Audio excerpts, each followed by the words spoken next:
أما بعد فأعوذ بالله من الشيطان الرجيم بسم الله الرحمن الرحيم وترزق من تشاء بغير حساب قال النبي صلى الله عليه وسلم اللهم اكفنا بحلالك عن حرامك واغننا فضلك عمن سواك وكما قال عليه الصلاة والسلام صدق اللہ و صدق رسولہ النبی الکریم۔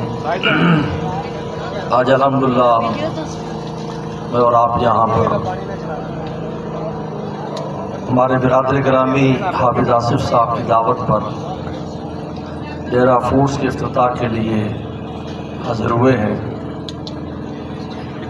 ڈیرہ فوڈز ہمارے برخورداران سلمان محمد افتخار محمد عمران حافظ عبید صاحب یہ حضرات رن کریں گے، چلائیں گے۔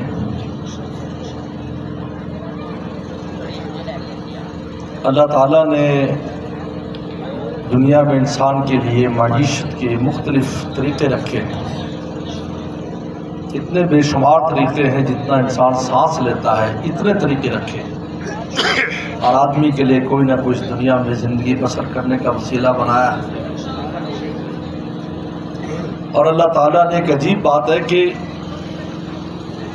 ایک چھوٹی سی چیز، مثلا ہم اس ڈیرے پر آتے ہیں اور ہم آرڈر دیتے ہیں، ہم 100 روپے کا آرڈر دیتے ہیں، 100 روپے میں ایک چیز ہمیں اس ٹیبل پر مہیا ہو جاتی ہے۔ ہم نے کبھی غور کیا ہے کہ 100 روپے سے ہم نے ایک جہان خریدا ہے؟ وہ جو گوشت اس میں استعمال ہوا پتہ نہیں کہاں پلا بڑا اور کس نے پالا تھا اس جانور کو جس کا گوشت یہاں آیا ہے، کون سی گاڑی لے کر آئی ہے، جو مسالہ جات ملے وہ کن کن جگہوں سے اور کن کن ملکوں سے آئے ہیں، کام کرنے والے کہاں کہاں سے آئے ہیں، یہ کرسی جس پر میں بیٹھا ہوں اس کا میٹیریل کہاں کا ہے، یہ ٹیبل جو میرے سامنے رکھا ہے یہ کہاں بنا ہے، کن کن چیزوں سے یہ بن کر آیا ہے، اس کا لوہا کہاں سے نکلا، لکڑی کہاں سے آئی، اور آپ نے 100 روپے دیا، اور 100 روپے دینے کے بعد آپ نے اس ایک جہان کو خرید لیا۔ یہ وہ اللہ تعالیٰ کی قدرت ہے۔ اللہ فرماتے ہیں کہ ما من دابۃ فی الارض الا اللہ رزقها، فرمایا کہ کوئی زمین میں چلنے والا جانور جس کو میں رزق نہ پہنچاتا ہوں۔ موسیٰ علیہ السلام نے سوال کیا تھا اللہ آپ کیسے رزق پہنچاتے ہیں، میں دیکھنا چاہتا ہوں۔ بہت سے قرآن مجید میں حدیث میں فرشتوں کے انبیاء صلی اللہ علیہ وسلم کے ایمان والوں کے سوالات ہیں، وہ اطمینان قلبی کے لیے۔ تو اللہ تعالیٰ نے فرمایا کہ آپ اپنا ڈنڈا اس پتھر پر مارے، ایک پتھر اشارہ فرمایا اس پر ڈنڈا مارو۔ آپ کا وہ عصا خاص قسم کا عصا تھا، وہ عام عصا نہیں تھا، یعنی ایسا ڈنڈا تھا کہ پتھر پر مارتے تھے تو نشان پڑ جاتا تھا جیسے انسان کے جسم پر پڑتا ہے۔ تو جب وہ پتھر مارا تو 2 ٹکڑے ہو گیا، تو دیکھا ایک سبز رنگ کا کیڑا ہے، ایک کیڑا سبز پتا کھا رہا ہے۔ تو موسیٰ علیہ السلام حیران ہو گئے کہ بند پتھر میں سبز پتا کیڑا کھا رہا ہے، کوئی سوراخ نہیں ہے آنے جانے کی، کوئی جگہ نہیں ہے۔ تو ہاتھ میں لے کر اپنے کان کے قریب کیا تو وہ ایک دعا پڑھ رہا تھا، سبحان من یرانی، پاک ہے وہ ذات جو مجھے دیکھتی ہے،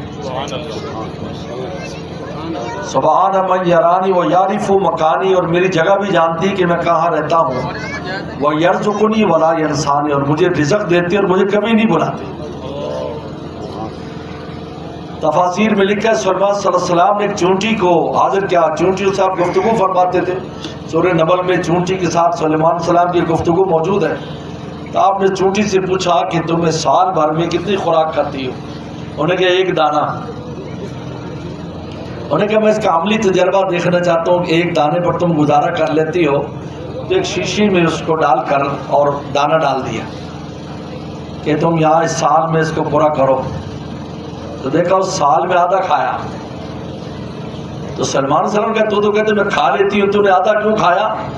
کہا کہ اصل میں آپ نے اپنے ذمے لے لیا نا میرا کھلانا پلانا، ہو سکتا ہے آپ بھول جائیں تو میں نے اگلے سال کے لیے کچھ بچا کے رکھ لی۔ اللہ فرماتے ہیں وَتَرْزُقُ مَن تَشَاءُ بغیر حساب، بغیر حساب کی رزق دیتے ہیں۔ مجھے اور آپ کو حکم ہے کوشش کا اس لیے قرآن نے کہا وابتغوا من فضل اللہ، جمعے کی آیت ہے کہ اللہ کا فضل تلاش کرو، فضل سے مراد رزق ہے، تو رزق کو فضل کیوں کہا کہ ہمارے فضل سے ملے گا، لیکن ابتغوا کوشش تم نے کرنی ہے اور ان طریقوں پر کوشش کرنی جو شریعت مطہرہ کے طریقے ہیں۔ اب یہ جو کھانے کا فوڈز کا نظام ہے یہ خالص خدمت کا ہے، اس کا تعلق ہمارے جسم کے ساتھ ہے۔ جتنی صحت مند چیز یہاں مہیا کی جائے گی مومن کی صحت بنے گی، اور یاد رکھو جو مومن کی صحت ہے یہ شریعت کو اور اللہ کو بہت محبوب ہے۔ کیوں؟ اس لیے کہ کسی وقت بھی کسی کافروں سے ٹاکرا ہو سکتا ہے، تو صحت مند ہی کام آئیں گے، بیمار تو کام نہیں آئیں گے۔ ابھی جو ٹاکرا ہوا تھا، میں بھی انگلینڈ گیا تھا، ابھی انگلینڈ سے ایک ہفتہ پہلے واپس آیا ہوں، تو وہاں ہمارے دوستوں نے بتایا کہ جب پاکستان نے یہ کارنامہ کیا تو سارے ہندو، چاہے وہ پڑھے لکھے تھے چاہے وہ ان پڑھ تھے، کہتے ہم سے ناراض ہو گئے، بات نہیں کرتے تھے، یار ہماری تمہاری پرانی دوستی ہے، تم بھی نیشنل ہو انگلینڈ کے، ہم بھی نیشنل ہے، لڑائی ہندوستان پاکستان میں ہو رہی ہے، کہنے ٹھکائی بہت ہو رہی ہے، ہم تم سے کوئی بات نہیں کریں گے۔ اللہ کو قوی مومن پسند ہے۔ یہ ڈیرا فوڈ ہے، یہ خدمت کے لیے، طعام کے لیے، کھانے کے لیے۔ حدیث میں آتا ہے تمہارے رزق میں سب سے اونچی چیز روٹی اور کھانا ہے، کیونکہ جب انسان صحیح کھانا کھاتا ہے، حلال طیب کھاتا ہے، تو قرآن کہتا ہے کلوا من الطیبات واعملوا صالحا، کھانا جب حلال اندر جاتا ہے تو انسان سے اعمال صالحہ نکلتے ہیں، وہ نیکی پر آ جاتا ہے۔ حرام کھاتا ہے برائی پہ جائے گا۔ کبھی بھی حرام کھانا انسان کو، بلکہ ایک بزرگ نے کہا کہ میں نے ایک دفعہ ایک مشکوک چیز کوئی کھا لی تو 40 دن تک میرے دل میں اندھیرا رہا۔ یہ تو بہرحال میں مبارکباد پیش کرتا ہوں حافظ آصف صاحب کو، ان تمام برخورداران کو جہاں پر کام کریں گے، اور ان کو نصیحت کرتا ہوں کہ دیکھیں کھانے کا جو مسئلہ ہے اس میں کوئی کمپرومائز نہیں ہے۔ آپ نے ہر آنے والا شخص اس کو آپ نے اچھی خدمت دینی، یہی آپ کے کاروبار کی ترقی کا بھی ذریعہ بنے گا۔ یاد رکھو، میری بات یاد رکھیں، پوری دنیا میں جانا ہوتا ہے، وہاں لوگ کہتے ہیں جی فلاں جگہ اگر اپنے باہر کھانا، فلاں جگہ کھانا، کیونکہ چیز صحیح دیتے ہیں بھائی۔ اور کیا ہوتا ہے مرچ مسالہ میں تو آپ کوئی چیز بھی پکائیں گے مزیدار بن جائے گی، لیکن نہیں، اگر آپ نے اس کے اندر تھوڑی سی کمزور چیز ڈالی، ایک مومن کی جان کو نقصان ہوگا۔ اور یاد رکھیں مومن کی جان کا نقصان دراصل پورے اسلام کا نقصان ہے، کیونکہ ہر مومن صحت مند کی اسلام کو ضرورت ہے، کبھی بھی وقت پڑ سکتا ہے۔ اگر وہ بیمار اپا حج کمزور کسی مصیبت کا شکار ہو جائیں گے، وہ بھی آپ کے کھاتے میں ہوگا، اور اگر صحت بنے گی وہ صحت بھی آپ کے کھاتے میں۔ میں اور آپ یہاں سے کھا کے جائیں، ہماری صحت بنے تو آپ مجھے بتائے، اور پھر ہم اس سے نیکی کریں، اس صحت کے ساتھ نماز پڑھیں، نیکی کریں، اللہ اللہ کریں، لوگوں کا تعاون کریں، مدد کریں، لوگوں کے لیے بھاگے دوڑیں اپنے صحت کی وجہ سے، تو آپ مجھے بتائیں وہ سارا آپ کے کھاتے میں ہے یا نہیں؟ آپ کے کھاتے میں تو بڑی بھاری ذمہ داری آپ صاحب کے کاندھوں پہ ڈال رہے ہیں۔ جی اسی طرح یہی سمجھانے والی بات ہے بھائی، سمجھنے والی بات ہے، لیکن اگر آپ اس میں تھوڑی سی بھی سستی، اصل میں اور کچھ نہیں ہوتا، نیت نہیں ہوتی، غفلت ہوتی۔ میں ہمیشہ کہتا ہوں ہم غفلت کرتے ہیں، نیتیں خراب نہیں ہوتی ہماری، لیکن ہم ایک چیز کو پرووائڈ کرتے ہیں، تھوڑی سی غفلت کا جو شکار ہو جاتے ہیں، بس وہیں سے کام۔ آپ گھروں میں نہیں دیکھتے، ہمارے گھر میں بیوی بچیاں بیٹیاں تھوڑی غفلت کریں گوشت نیچے لگ جاتا ہے، تھوڑی غفلت کریں دودھ جل جاتا ہے، تھوڑی غفلت کریں روٹی جل جاتی، تھوڑی سی، حالانکہ وہ روزانہ پکاتی، لیکن ایک دن تھوڑی سی غفلت ہو گئی، وہی دودھ آپ پی رہے ہیں، کہتے ہیں یار یہ تو جلا ہوا دودھ ہے، حالانکہ روزانہ صحیح، کیوں؟ تھوڑی سی غفلت۔ ہم یہ نہیں کہتے ان کی نیت ہی تھی کہ وہ جلائیں گے، یہ بہت اہم بات ہے۔ تو بہرحال بہت خوشی کی بات ہے، اللہ تعالیٰ اس کو خوب ترقی عطا فرمائے، اور سب کھانے والے یہاں آئیں اور یہ خدمت کریں، اور جو ہے نا سب ان کے ہاتھ سے کھائیں، اور کاروبار میں